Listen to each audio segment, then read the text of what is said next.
So normally I wouldn't do a video based on nibs, and there's several reasons why I wouldn't do that. First of all, I just don't think there's enough content in nibs to justify having a standalone video.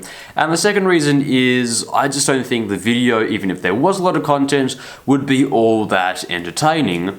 So the nibs that I'm reviewing today have had to do something pretty amazing to actually justify them having a video made about them. And the nibs that I'm reviewing are these nibs. They're in a pretty unsuspecting bag. The bag is really cheap. It has a very generic label. In fact, it's just the product number. And they're just generic nibs. But these nibs here, even though they did cost $1.50 for a pack of 5, so 30 cents each, have absolutely blown me away in terms of their quality and how good each and every single one of them has been writing. So a little bit of context, I bought these a little while ago just to do some nib grinding practice because I've wanted to do that for a while, and you need a big set of nibs because you're obviously going to stuff them up at least once or twice. That's why I bought 5, and for $1.50 I was not expecting much. In fact, I was expecting them to be very scratchy because these nibs here are extra fine.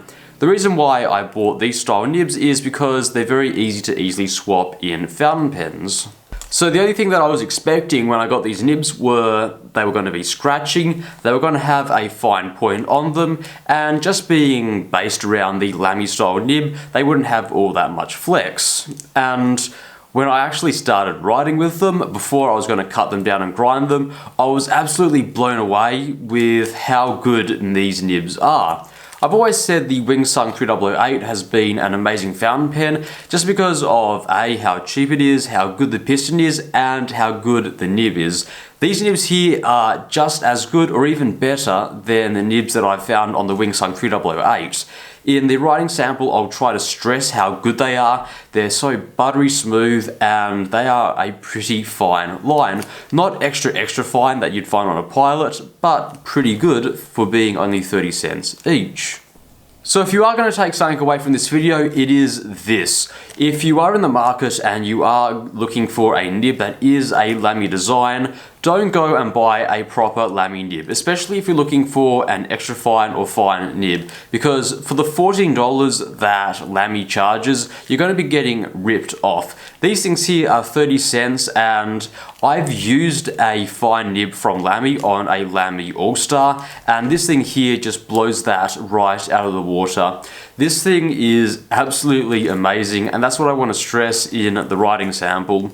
The second thing that I want to stress with this video is if you're ever on the look on eBay and you're sorting through eBay using the lowest price first, because that's what I always do, and you come across a whole bunch of nibs on eBay, they're unbranded and they only cost about $1 for a pack of 5, like these ones, don't be afraid in buying them. Go ahead and buy them, and you might be surprised in how good these nibs are. Two things that I will say before I get into the video is, first of all, when you get these nibs, they might be a little bit loose fitting on some of the feeds because not all Lamy style feeds are made the same. These ones here were a little bit loose when I put them on my Lamy feed, and all I did was I got them in my hand and just pressed down on them a little bit, bent it a little bit, and when I put them back on the feed, it fit very snugly. The next thing I want to say is the only reason why I have listed a whole bunch of links to eBay in the description of the video is because these are generic nibs. I do want to link you to the nibs that I did purchase, and that's the only reason why I have linked them in the description. I don't think eBay has an affiliate program. I don't make any money from eBay listings. That's the only reason why I have listed a link in the description. Anyway, let's get on to the writing sample. Alright, let's get into the writing sample for the 30 cent nib.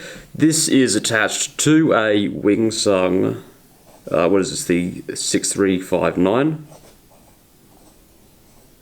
Paper is obviously Rhodia. I think this is what, 17 GSM? The ink that I'm using is Mercury Noir from Monteverde's ink set, so even writing all this stuff, it is so buttery smooth and amazing. Let's get into a very quick writing sample.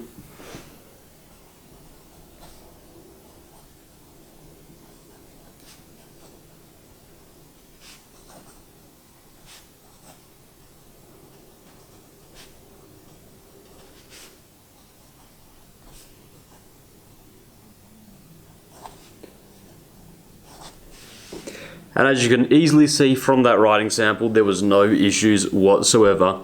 It was really nice to write with. There's no scratch from the nib.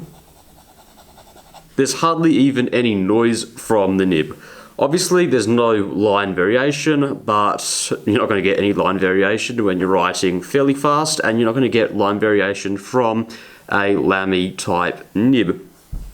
Let's get into the wetness. That's also down to the the feed, but I've reviewed this pen on the channel before and it was average, I guess. You know, that's also down to the ink, but I have no issues with it. In terms of natural line variation, not much natural line variation whatsoever, and of course no flex really. Yes, you can sort of push it, but the issue that I have with this pen is if you push it too far, and the limit isn't really all that much, but if you do push it, the pen will bend and you pretty much ruined the nib. So don't put too much pressure, but of course it's a fountain pen, so not much pressure needed anyway. So as you can see, not much line variation. But that's not what you're here for. It's really all down to the buttery smoothness nib.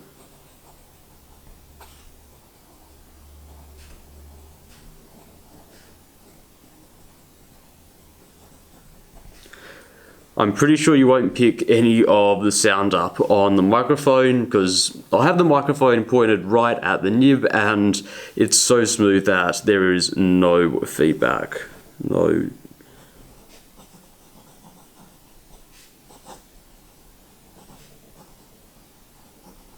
The best I can do is encourage anyone who is looking to get an extra fine nib. This is extra fine Lamy type nib. Go ahead and pick one up. This was 30 cents off eBay. I'm gonna give it 10 out of 10. Beautiful nib.